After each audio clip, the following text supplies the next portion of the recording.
Mes très chers amis, ce Shabbat à venir est un Shabbat très particulier. Il s'appelle Rosh Hashanah, la tête de l'année. Il ne s'agit pas du commencement de l'année, mais comme dans la tête il y a tous les projets, tout ce qui va se dérouler ensuite, ce qui va se décliner ensuite dans nos actes, alors de la même manière, ce jour-là contient les plans et projets de tout ce qui va se passer dans l'année. Je veux tout d'abord vous souhaiter Shana Tova Umtuka, une année bonne, une année douce. Ktiva Vechatima Tova, que vous soyez écrit dans le livre des justes, de la vraie vie, immédiatement. Et qu'Hachem écoute vos demandes et que vos aspirations soient abouties dans l'année à venir. Mais comment réussir cette année sans coup férir?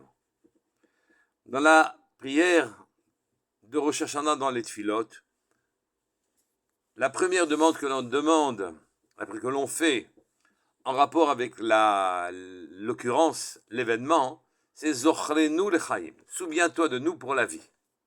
Donne-nous la vie.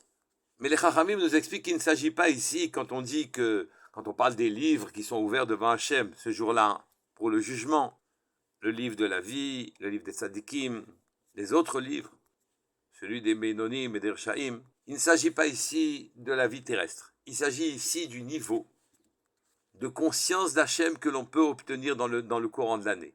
Les gens qui sont vivants, ce sont des gens qui ont conscience de la présence divine. Les gens qui vivent et qui n'en ont pas conscience s'appellent morts.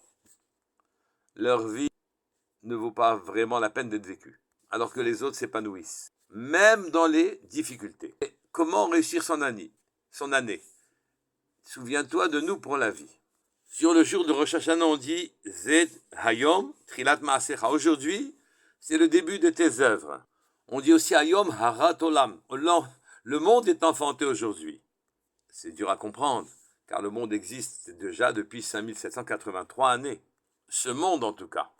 Les Chachamim disent qu'en vérité, Belaïl Rosh Hashanah, la nuit de Rosh Hashanah, Hakol Choser le Kadmuto. La vitalité revient vers le Créateur, et Hachem dit, je ramène le monde à ce qu'il était avant la création, il y a 5783 années. On revient au point de départ, avant toute création. Je vous prie, dit Hachem, faites que j'ai le plaisir, faites que j'ai la volonté de redonner vie au monde entier, que en quelque sorte l'aventure se poursuive, avec ses nouveautés, avec son dévoilement, mais que j'ai envie de poursuivre le projet pour la mener à sa fin.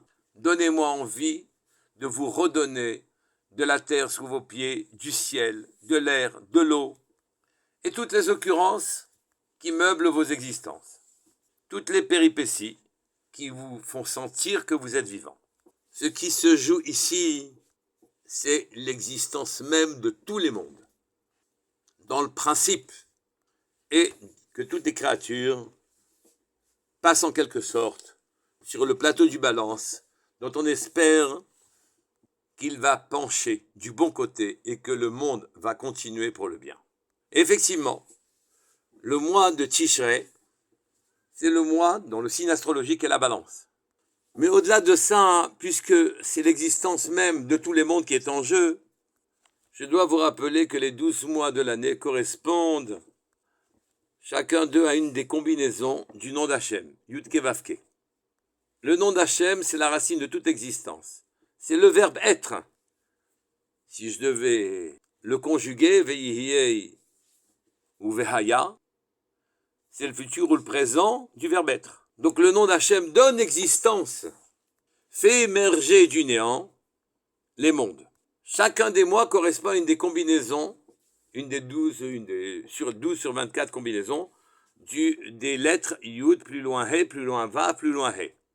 La combinaison du verbe qui signifie exister du nom d'Hachem pour le mois de Tishrei est Vehaya, correspondant à la fin des 4 mots Vayiru Ota Sare Paro, et ils la virent, et on parle de Sarah naturellement qui est rentrée en Égypte, Sare Paro, les princes de Paro. La fin, les 4 dernières lettres de ces 4 mots-là font les lettres Vehaya. Vous savez que ça a mal fini pour les princes de Paro et pour Paro lui-même. Là-dessus, on n'a pas d'intelligibilité de ce que veut dire l'existence. On en a conscience, on a conscience qu'on existe. Donc on ne peut pas comprendre ce que veut dire Vehaya. On peut simplement approcher la compréhension en remarquant que c'est l'inverse des lettres Yud Ke Vav Ke, inverse 2 à 2.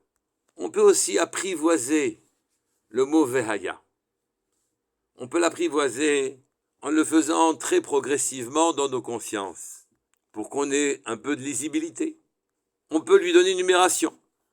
On comprend mieux les chiffres que les lettres du nom d'Hachem. Si je fais rentrer en premier le Vav, ça fait 6. Puis je fais rentrer en deuxième le Vav et le He, de Vehaya, ça fait 11. Puis ensuite je fais rentrer le Vav, le He et le Yud, ça fait 21. Enfin, si je vais rentrer le mot avec la dernière lettre, le Vav, le He, le Yud, le He qui veut dire et il était, ça fait naturellement 26. Si j'additionne toutes ces prises de conscience progressives, le 6, puis le 11, puis 21, puis 26, j'arrive à 64. Et ce chiffre est la même numération que le mot din, qui veut dire rigueur, jugement. La numération du mot din, c'est 64. La numération de Vehaya, c'est 64. 64, Vehaya, c'est la vitalité de notre mois de Tishrei. Et la lisibilité de din, c'est 64 aussi, donc je dois rapprocher les deux. À l'inverse, le mois de Nissan, le mois de la libération de l'Égypte, quand je procède de la même manière et que je fais rentrer les 4 lettres progressivement, qui sont là-bas, Yud Ke Vav Ke, j'arrive à 72, qui veut dire Chesed, dans la numération est Chesed, et Chesed, qui veut dire bonté, et réussite quasiment sans notre intervention. Le din, le jugement, implique notre implication à nous. Ça demande par notre demande, Zochrenu lechaim. Rends-nous conscience de ta présence.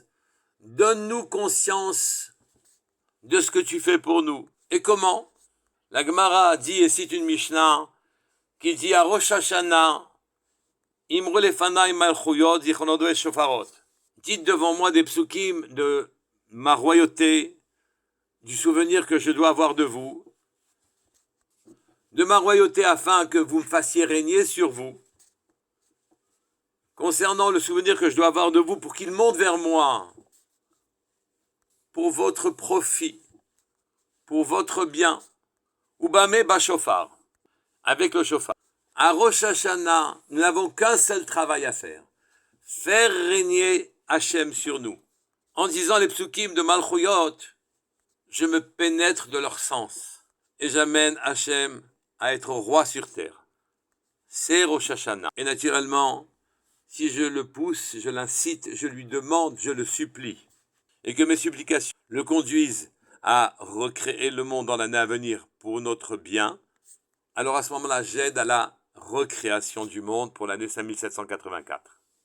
Qu'Hachem nous offre une année de prospérité, de santé, de bonheur, de réussite. On dit Shana Tova Umetuka, une bonne année, mais une bonne année, ça peut être une bonne médication aussi, qui peut être amère, qui est agréable, qui est normale, qui est amère, mais qui est une bonté. Mais on demande qu'elle soit Metuka, Tova Umtuka, Shana Tova Umetuka, qu'elle soit douce.